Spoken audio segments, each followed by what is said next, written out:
Thanks for tuning in to Discover Stories on Reimagine Radio. Before we get started, here's a word from our sponsor. Do you wish you had a voice in making some of the world's most popular websites more accessible? Fable is recruiting a community of paid assistive technology users who work from home to test websites and provide feedback on how they can be improved. We're currently recruiting testers who use Dragon, voice control, eye tracking, switch controls, and head mice. No resume, no cover letter, and no experience with user testing is required. Learn more and apply at www.makeitfable.com/community. Hello, and welcome to Discover Stories. Today, VAMS volunteer Jasper Chu is interviewing Mike Greyell. Mike is a stroke survivor attending BCIT, and he has found fun ways to stay active amidst his recovery. Thanks for listening. Hope you enjoy this episode.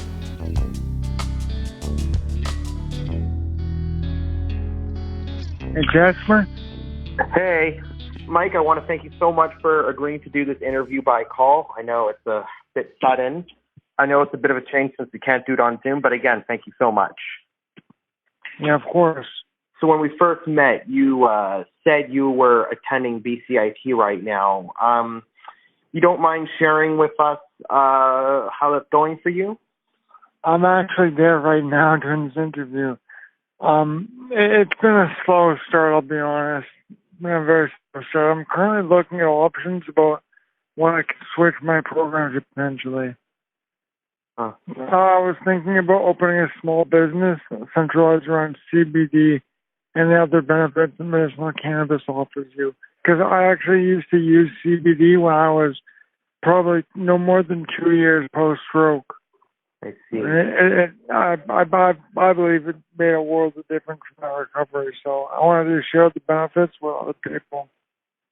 I see. And you don't mind sharing more with us about what you have in mind for such a business? Well, back in probably my first year university post my accident, I thought the name of neurochronic, but I mean, I've kind of realized if I took an entrepreneurship course, and I realized that a huge benefit would be like a recurring industry is the female beauty industry. So I was thinking of trying to wrap it around something to tie into that. So maybe like a rejuvenating face balm or something. Look into all the benefits that CBD offers your skin, right? That, and then also sublinguals like tinctures, you know. All forms of CBD, ways your body to absorb it. Interesting, very interesting. I've got a few different plans based off that being business idea, but I mean, we'll that's still just a thought, so we'll see how that progresses. Awesome. So, if we could go a little bit back into your past. When we first met, you said that you were in a motorcycle accident, if I'm correct, that led to you, right, after you coming back from a party, and you ended up crashing, leading to a stroke, if I'm getting that correct. Yeah, I fractured my skull without a helmet on, and then I guess the way that I fractured must have influenced the stroke, so then I was kind of laying in a coma overnight, I guess, and then was in a coma for about a month after that. So, could you share some of the challenges you faced while you were recovering? Some of the challenges. Well, that's a difficult question because there's the obvious apparent stuff that, like you saw, like when walking is still not all that it could be, right?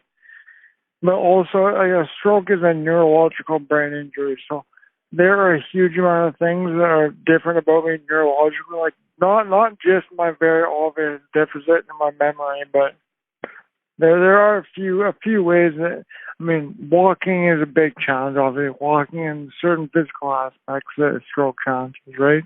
But, I mean, again, like, this is a neurological brain injury, and it has affected me in many ways that are hard to put my finger on, honestly, because I've never had a stroke before, so it's kind of a new sensation, even though I'm 9 years in, right? So, is it okay if I can ask what are some ways you've been looking to cope with some of the obstacles you currently face, especially with the paralysis, especially in your walking and in your brain, if that's okay.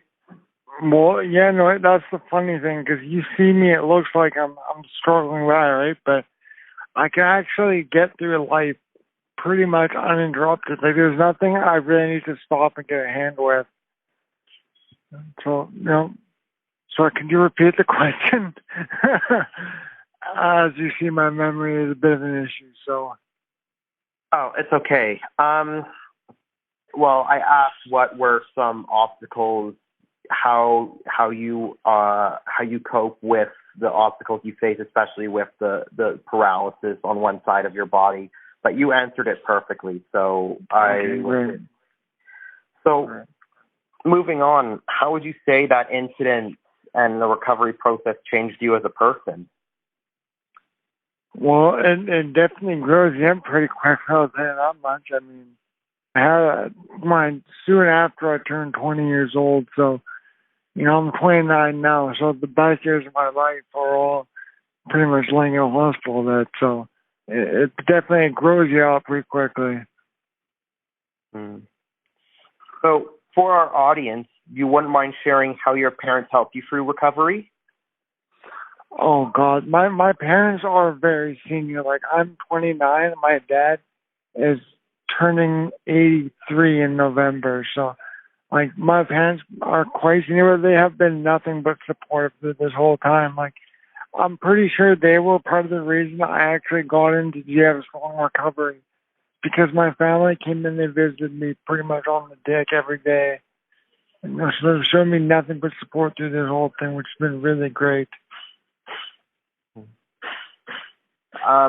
While you were recovering, was there one experience with your parents while they were by your side that really stood out to you? Honestly, not that I can really remember. But I know when I was in GF Strong, I was still in a wheelchair. Me and my dad used to go for long walks because he used to live in that neighborhood. So he took me around and showed me the baseball stadium they used to hang out at and all that stuff. So just the amount of support they've shown me is next to none. I mean, I have to say, it's made a world of difference too. Like, I don't know where I would have been without them. It's amazing. And moving on, outside of your parents, what were some other experiences that you would say actually managed to help you move past the incident and overcome the obstacles you faced while recovering?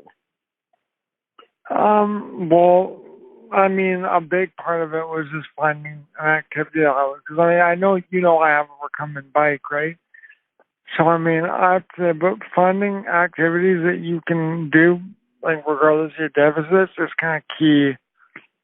Finding ways to still get out and get some exercise and just enjoy life. That's kind of key. You don't mind getting into a little more detail about how you got into recumbent biking? Yeah, it's funny because I actually never used to cycle before my accident, so I just kind of was thinking, well, how can I still get out and get some fresh air and then enjoy life? So I thought, hey, we're coming bike. Little did I know, I went for probably the least efficient model of recumbent bike they could offer. Like two chain links to reach from the front crank to the back. You go probably a third of the speed. What are some memorable experiences you've had recumbent biking? Like, are there any particular biking routes that you favor very strongly? Yeah, well, along Adnac, because I used to live in East Van, so the road called Adnac goes all the way out to Science World. I used to go on that route quite a bit. There's a lot of craft breweries on there too, so I used to stop at like Balmer and Brewing, other breweries along there. That's awesome. Yeah, it's great. So how would you say recumbent biking over time has improved your quality of life? Oh God, just 100%. Like, as I said, I chose the most inefficient model of recumbent bike, but it has given me the ability to control when each leg pushes and pulls. Like, even my affected side, even my left affected side, I actually have control of when my leg pushes and pulls, and that is kind of the precursor to walking, right? So, like, if you ask me, I feel like I'm running down the sidewalk, but I mean, people pass me all the time and make sure I realize how slow I'm actually going. And speaking mentally, how do you think recumbent biking has also helped you recover? Well, I'm sure just getting out and getting some fresh air and like being able to go outside and go and has all the benefits right there. Rather than sitting inside and watching TV or playing video games or something, I can get out and get some physical activity. Like I exercise my abs a huge amount, my early recovery, and now I just stay thin enough so you can actually see them. Have you gone out recumbent biking with anyone else before, or is it just you? No, it's just me, because I'm going probably 1/3 the speed of everyone else. So, like, I've taken the thing up Cypress Mountain, going probably what Strava tells me going up, I was going no more than 10K, but coming down, going 75. So, and the final push, I mean, you know. You managed to bike up Cypress Mountain. I did last August 5th, actually. It was the day after my birthday and the last day of sun before a big storm kind of came in. So, wow. You don't mind sharing with me and my audience what that experience was like, you know, managing to bike all the way up the Cypress Mountain? Oh, that's God. No it was, yeah, just grit and determination, honestly. Like, I was doubting myself right until I got to the base, and I kind of hit the gas station. I was like, okay, well, here it is. Like, man up, right? Put up or shut up in a sense, right? So, you know, it did take some determination on, you know, persistence. Wow, that's honestly amazing that you are able to do. It's honestly amazing you're able to actually bike all the way up Cypress Mountain, right? Or yeah, thank you. It was a big feat. Well, it was over from East Van and then up Cypress Mountain. So wow, it wasn't a small feat. That is amazing, to be honest. It's really amazing. Yeah, thank you. So you and I have both attended BCIT. I'm an alumni, but you're still going. What course are you currently looking to change to? Well, that's where it gets a little odd. I mean, I was taking human resources, but I kind of realized that wasn't the right career path for me. So I'm in business administration right now, but I mean, I'm still trying to find the right program for me, because I honestly, I didn't know what I wanted to do. I just kind of had a stroke and then thought, hey, I'll go to universities, you know, taking just random courses in a sense. I see. And where do you feel your hobbies or your passions are leading you in regards to choosing a course or a program? Well, next semester I'm registered for entrepreneurial management and small business management. And then I've been in contact with a cannabis consulting firm based out of Toronto called Discover Cannabis Consulting. And my consultant, Marie Sweeney, was telling me when you're ready to go forward with this, because I sent her my huge, big story I read up. And she's really interested in helping me turn into successful business. So I know I want to produce some medicinal, like oils and tinctures and bud, but then I want to focus it around kind of female beauty products, like look into the benefits CBD has for your skin and the different ways it can be absorbed, and then we'll start producing products. I've already looked into a few companies. Like there's one based out of Vancouver called Next Leaf Solutions. So after I harvest all the buds from my plants, I can cut down the cannabis biomass, and they'll actually press it into high quality tinctures and oils for me, and I can start producing certain products. I'm gonna see if I can get absorbed to the skin. I'm gonna go. I've been thinking about going to some of the coastal islands, going to find someone to make soap for me, make some CBD soap bars. Huge number of products, and I'll get Next Leaf Solutions. So give me a broad range of all products I could produce with their oils. That's amazing. You don't mind just explaining a little more how you got into cultivating CBD for medicinal purposes and how it inspired you or motivated you to want to go into that business? Yeah, that's actually a cool story. So I've always had insomnia, but since my stroke, they sent me to the UBC sleep clinic. Actually, even they couldn't find a pill that would get me to sleep. So my way back in the day, I think my physio was the first person to say, "Oh, have you ever tried like medicinal this and that?" So I started getting into CBD, and then I used to not sleep for like a week at a time before I crashed, and then with CBD, I started sleeping every night, like without problem. And the people that have strong recovery were initially telling me, like, listen, if you want to get the most out of your recovery, you have to fix your sleep. You have to, like, your brain recovers so much when you sleep. So I feel like CBD, because I used it probably 2 years post-stroke, right?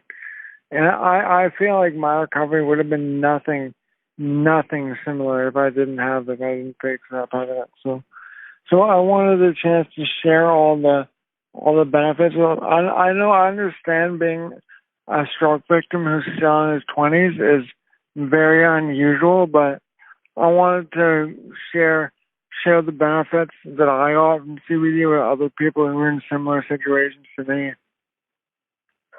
And one last question before I wrap up this interview. Do you have any other career or life plans going forward after you're done BCIT? That's a good question. Honestly, I'm even looking at going back to CAP right now to at least figure out what the heck I want to do. I'm still kind of playing. Like I thought I'd pick business administration because like I had a stroke and I was like, what the hell do I do now? I guess I go to university, right? So one of the first courses I chose. So I'm still looking at options. I'll say that. All right. Well, Mike Greyell, I want to thank you so much for volunteering your time to do this interview for Reimagine Radio. I wish you the best of luck going forward, and I hope to see you again soon. Thank you so much for having me. Take care. You too. Thanks. Thanks for tuning in to Reimagine Radio, presented by the Vancouver Adapted Music Society. Subscribe to the channel to stay up to date with all of VAMS' music releases, concerts, podcasts, and more. To learn more about us or want to get involved, check out our website at www.vams.org. That's www.vams.org. Thanks for listening.